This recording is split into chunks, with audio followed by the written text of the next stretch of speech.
Shunaqa stakanchalar hammasini ajratib olib, bozordan tayyor shunaqa o'simliklarni ekadigan tuprog'i bo'lar ekan, shuni oldim.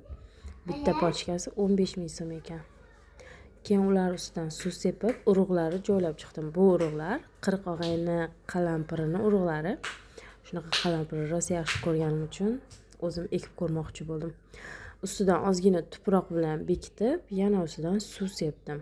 Keyin baklashkalarni ozgina kesib chiqib, uni ham ichiga tuproqni solib, shunaqa chiroyli gulli urug'ni ekib ko'rdim. Bu gulli bitta pochkasidan shunaqa kam urug' chiqar ekan.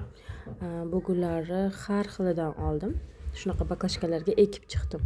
O'sib chiqadimi yo'qmi deb hammasini sovura qoldim. Qaysidir o'sar, qaysi biridir o'smas. Bugun 16 fevral. Agar o'sib chiqsa yana video qo'yaman.